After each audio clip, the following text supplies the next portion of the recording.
Hey friends, welcome back to the Craft Castle. So I'm sure you have seen all over the place these really cool 3D cardstock letters, and most of the time you can find them as an SVG file, but what happens if you wanted to create your own file with using a font that you wanted to use versus what everyone else is using? Or have you seen these really cool 3D cardstock shapes like this jersey or heart and always wanted to know how in the world people made them? I'm going to show you how to do this today with the click of a button, and it's going to be absolutely free.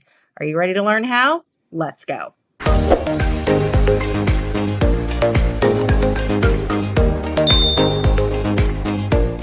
In order to make these 3D shapes as easiest and quickest possible, what I'm going to show you is a really cool thing that Inkscape has. So what I need you to do is open up a new window in your internet browser and just head over to inkscape.org. You should be pretty familiar with this because you've had to go here in order to download Inkscape for free anyhow. Now what I want you to do is come over here to download, and we are going to come down here to extensions. You are going to see that there is a ton of extensions right here. Some you may want to use, like if you had a cookie cutter, file 3D printer, and some you probably will never want to use. Maybe a barcode. Maybe you never want to use a barcode. However, what you are looking for is the file called Extruder for 3D Papercraft. This one right here. For me, at the time of this recording, it was on page 4. It may be different for everyone depending on how many new extensions get brought out as this progresses. So what you want to do is come over here and click on that. Now, in order to get the extension, what you want to do is come over here to link.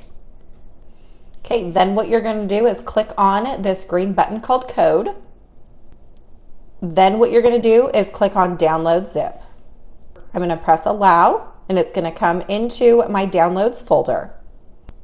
Okay, then what I want you to do is open up Inkscape. Okay, then what I want you to do is up here at the very top, it's going to be cut off for you, but for me, I'm going to have an Apple logo, Inkscape file, edit, view, layer object, path text, filter extensions, and help. What I want you to do, go up into Inkscape and then click settings. Now you're going to have a bunch of these different selections right here. What I want you to do is go down to system and do user extensions and click open. Okay, then what you're going to do is find that downloaded folder that we had downloaded previously and open it up. You're going to click on the beta folder and you're going to select both of those files and drag and drop it into that extension box that just popped up. Once that's done, you can exit out of everything because we don't need that anymore. Okay, now we need to change some preferences. So we are going to go to Edit, Inkscape, and then Settings. We're going to go into Behavior. Then we're going to go into Transforms. Make sure you have it in Optimized. Also under Input and Output, we're going to click on SVG Output.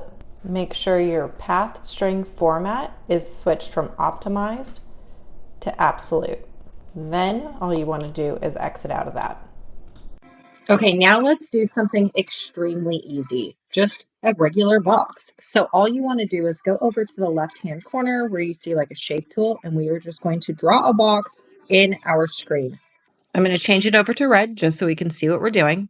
Then what I want you to do is I want you to go up into path and do object to path. Then I'm going to click on the nodes tool, and you are going to select all the nodes that are in your shape. Now let's pause here because this is why I chose to do something easy like a square, because this extension will only do straight lines versus curved lines. We'll get into that when we do an actual letter, but that's why I chose to do a square, just so you can see that this extension actually works. With all the nodes highlighted and obviously all straight lines, which it should be because you did a square, you're going to go up to Extensions in Papercraft, and then you're going to click on Extruder. This box is going to pop up. Now you're going to see a bunch of different options, so let me go through it. The very first option is width of extrusion. That is how tall you want your letter to be. So I have it set to 1 inch. If you wanted thicker, taller letters, you're going to make that larger, or you can make it skinnier. The next one is going to be maximum length of your extrusion. That is how long you want your bands to be that we create the 3D objects with. Now, obviously, if you're going to be using this on a Cricut, the largest that you can actually cut anything on a standard 12-inch mat is 11.5 inches. So you want to keep that at 11.5 inches. Now, the angle of tabs is going to be what your tab angles are. I'm going to keep them at 45 just because that's the standard of what everyone else uses. And then the height of the tab, that is going to be how high your actual tabs are. So right now mine's set to 0.4 inches. That's where I'm going to keep it. And then the length of dash is going to be either you're going to have like a score line or a dotted line. If you're used to working in silhouette, most of your score lines are dotted lines. Keep that at 0.1. If you wanted a solid line because you wanted to use the scoring tool for the Cricut, do 0, and that'll give you a solid line. There is going to be some additional changes that you will have to do later in Cricut if you wanted to do the solid line, but that's just how you get a solid score line versus a dotted line. Now, the next thing is the score line color. I'm not going to change it. It's just going to stay at black. And the following is what to extrude. Now for this one, you don't really have to change anything because it's a solid shape. But if you were doing a, let's say a letter B that had 2 like inside cutouts, you're going to want to do both instead of like the inside or outside. We want to keep the dash lines, and then obviously for the bottom one, this is going to be different for everyone. I'm going to keep the dimensions to inches because that's what I use personally.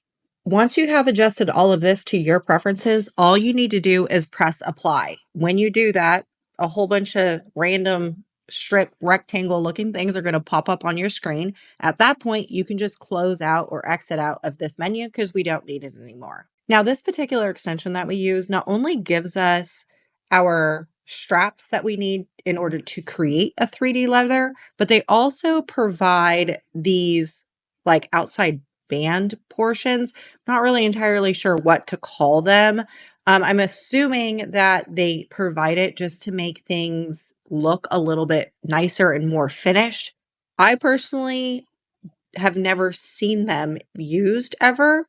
It's a nice option to have, but I've never seen it. So you can keep them or delete them. That choice is up to you.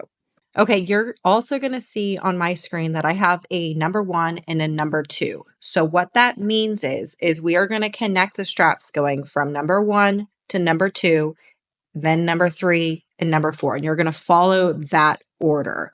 So for the far left strap, which is the top strap, that's going to be your number 1 strap. You're going to follow in the orders of 1 to 2, 2 to 3, 3 to 4 when we cut and assemble this out.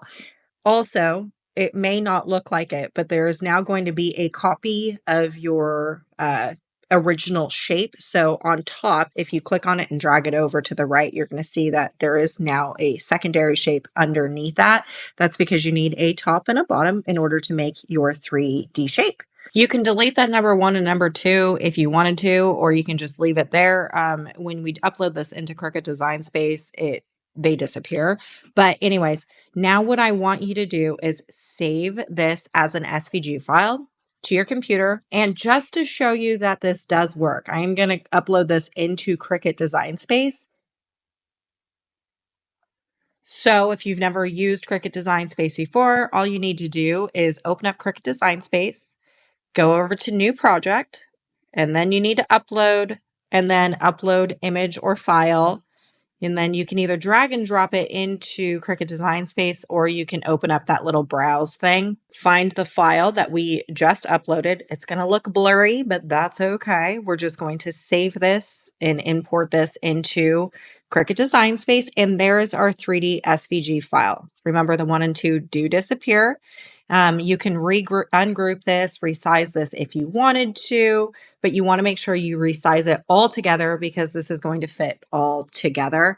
Now, those straps, like I said, you don't necessarily need them. They're for aesthetics, so you can delete them, you can cut them out, or whatever you want to do with them. All right, now let's go back into Inkscape, and we are going to do a letter. So I'm just going to open up a new window in Inkscape.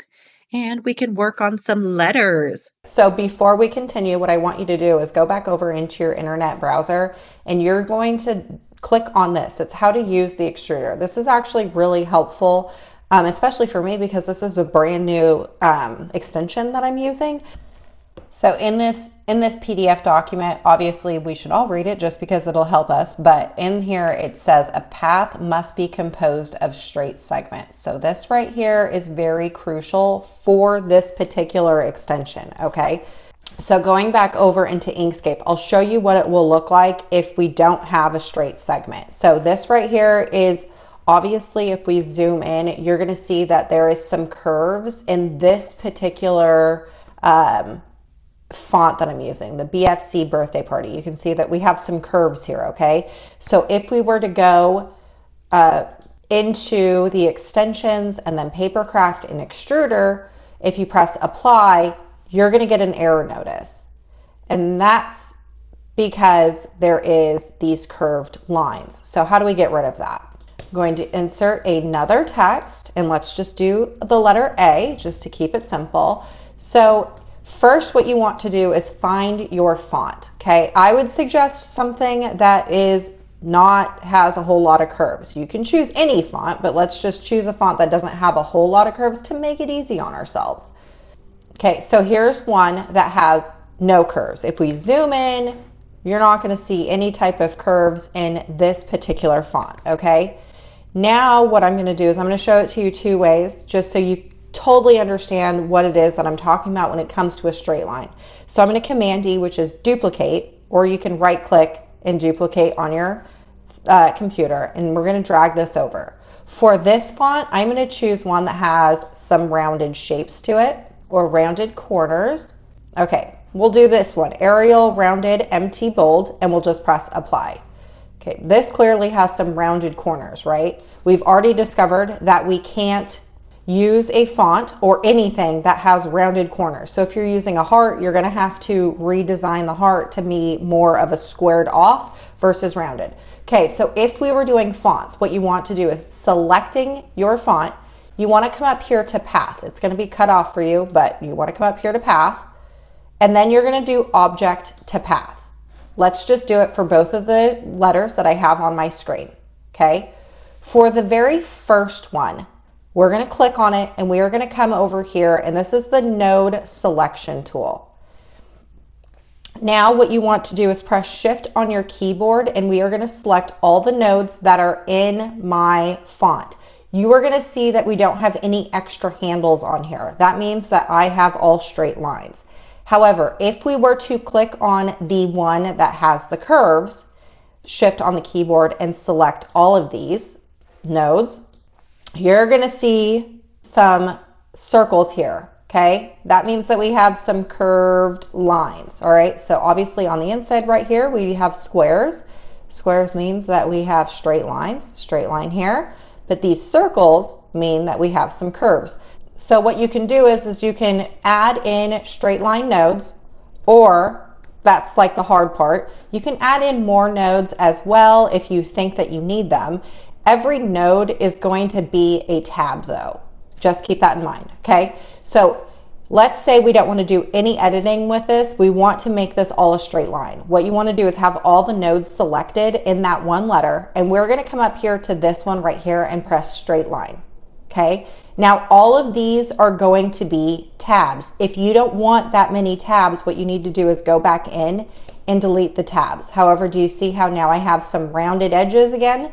So what you want to do at that point is go back in and select and make sure that you don't have any rounded corners in your rounded nodes in your letter.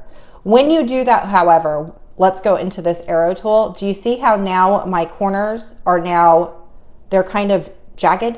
See how this one is jagged? Okay, that means that we no longer have rounded corners, but it did change the shape of our letter. Once you have this letter looking the way you want, then all you need to do is come up here into extensions, Papercraft, and then Extruder. You can change all of this just like before. Then what you want to do is press apply. And now we're going to exit out and zoom out. We're going to move this off to the side. You're going to have all of these right here, okay? Okay, so clicking on the first one, this one right here is going to be the inside, okay? We have 1 to 2, 1 to 2, okay? This is going to be that wrap that's on the inside of here if you wanted to use it. And then for the next one, we have this. And see all those little tabs? That's because we have a bunch of little nodes that were inside of here. So you're going to have all these little nodes that you're going to have to glue, okay? And then these are going to be your straps. So this particular letter, in the size that we created it, will have 2 of these, but a whole bunch of little things because we have extra nodes. So coming over here into this A letter, we'll click on the nodes. And do you see how we only have 1, 2, 3, 4, 5, 6, 7, 8, 9, 10, 11. We have a total of 11 nodes in there. We're going to select everything, make sure everything's nice and straight, which it is. And we'll go up into, and let's zoom in real quick because I do believe I see, oh, we have 12 because we have a connection right here. If you wanted to get rid of that connection, all you would need to do is select one of those nodes and then delete it. And now when we zoom out, we have eliminated an additional node. So this is definitely kind of like an expert level paper crafting if you go into like into fonts and stuff like that. But once you do the easier shapes, it becomes a lot easier for you. So making sure that we have everything, all our nodes selected, we're gonna make sure they're straight, which they are. We are gonna go up into extensions and then Papercraft and then Extruder. I don't want to change anything. I'm just going to press apply. This is where my tabs are going to be. So let's exit out and then zoom out. Okay. We're going to click on the arrow tool. Okay. We got this one. This one is going to be the inside. Okay. We got 1 to here, 2 to here, and then up here. Okay. Then with this is going to be the inside straps, making sure that we hide the ugly. I don't know why you would need that, but you know, they're there for you if you wanted them. This is going to be your next one, and we are going to follow it 1 to 2. So this is 1, 1 to 2, and then 2 to 3 is up here. Then this one's going to be here, here, okay? And then these are going to be those side straps if you wanted them.